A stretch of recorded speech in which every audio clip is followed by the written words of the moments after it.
सबरी ने जूठे बेर एक बार खिलाए, कोई 10 बार नहीं। तुम रोज मक्खन मिश्री खिला रहे फिर भी कोई रिएक्शन नहीं आ रहा उधर से, तुम एक्शन ही एक्शन कर रहे, रिएक्शन हो ही नहीं रहा। और सबरी ने एक बार जूठे बेर खिलाए नहीं, इतिहास में नाम। खाए सबरी के बेर मरे सब ऋषि मुनि रोई, धर्म इतिहास में नाम लिख गया। सुलभा ने एक ही बार केले के छिलके खिलाए, अमर हो गई विदुरानी का की। द्रौपदी ने एक बार ही कपड़ा बांधा था भगवान की उंगली पे, अमर हो गई भगवान के लिए। प्रभु स्वयं कह रहे स्वल्पम, थोड़ा सा भी धर्मस्थ त्रायते महतो भयात, हमें बड़े बड़े संकट से उबार देता है। पितृपक्ष चल रहा है, इस समय पितरों के लिए जो श्राद्ध किया जाता है, जो तर्पण किया जाता है, वो थोड़ी छोटी सी क्रिया, थोड़े से देर में हो जाने वाली क्रिया विश्व का कल्याण करती है महाराज।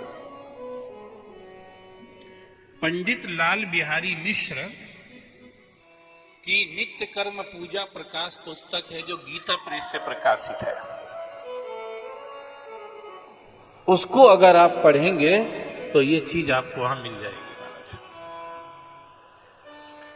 उसमें वो लिखते हैं कोई बड़ा समय नहीं लगता है तर्पण करने में, कितनी देर लगती है।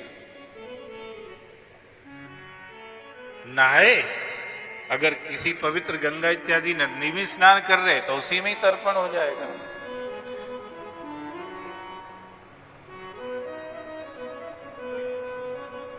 पर ऐसा लिखा है सूखे वस्त्र से नदी के अंदर कभी तर्पण नहीं करना चाहिए, और गीले वस्त्र से नदी के बाहर तर्पण नहीं करना चाहिए। जल के अंदर अगर आप तर्पण कर रहे हैं तो आपके वस्त्र गीले होना चाहिए उस समय।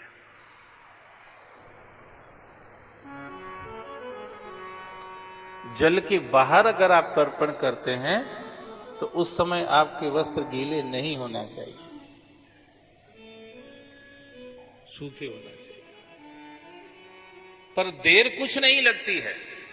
देव तर्पण, ऋषि तर्पण, पितृ तर्पण, जो भी आप कर रहे हैं कुछ देर नहीं लगती है महाराज। देव तर्पण करते हैं पूर्व मुख होकर के करना चाहिए,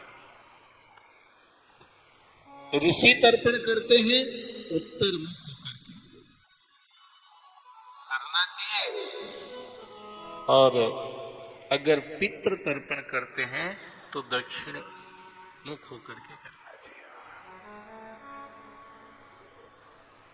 इस तरह से करना चाहिए। अन्य समयों पर किए हुए तर्पण में कुछ समय ऐसे होते हैं, जैसे रविवार होता है, मघा नक्षत्र होता है,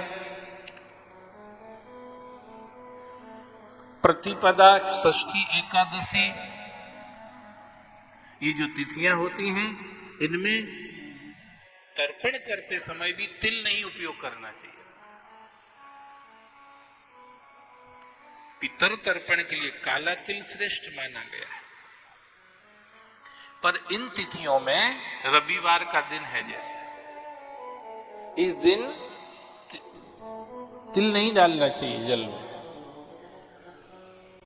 तर्पण करते समय। पर अभी आप सोच रहे होंगे हम तो रोज ही कर रहे हैं, अब इसमें तो रविवार भी आएगा, सोमवार भी आएगा, और ये सब तिथियां भी आएंगी, प्रतिपदा, षष्ठी, एकादशी सब ही आना है महाराज। क्योंकि 16 श्राद्ध कल अपन चर्चा कर रहे हैं, तो वो 16 श्राद्ध है ही, इसलिए 16 की 16 तिथियां आती हैं उसमें। जीव किसी भी तिथि में चला जाता है ना, तो उस तिथि में उसका श्राद्ध हो, तो उसके लिए तो हर तिथि चाहिए, इसलिए 16 तिथियां शामिल की गई 16 श्राद्ध में। तो प्रतिपदा, षष्ठी और एकादशी, इनको नंदा तिथियां बोलते हैं। मां सती ने इन्हीं तिथियों में शिव का पूजन किया था। सती मैया ने जब उनको पता चला कि हमें शिव जी को पाने के लिए क्या करना चाहिए जिससे शिव की प्राप्ति सुनिश्चित हो जाए, और मैं आज सबसे भी प्रार्थना करूंगा, ये अपने दिमाग में एक सर्चिंग व्यू होना चाहिए कि हम क्या करें कि मुझे भगवान मिल जाए।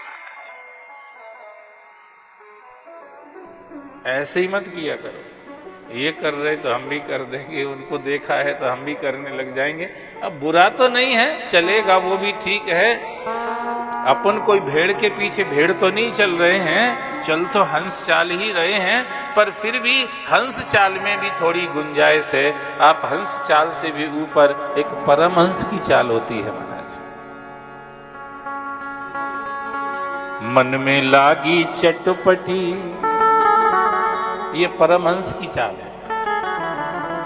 मन में लागी चटपटी, कब निरख्यों घनश्याम, नारायण भूलो सभी, खान पान विश्राम। बस भगवान का दर्शन हो जाए, कैसे भी भगवान मिल जाए, बस ये अंदर एक चटपटी लगी रहती है, एक लालसा बनी रहती है, एक इच्छा बनी रहती है, एक तड़फ रहती है भगवान में।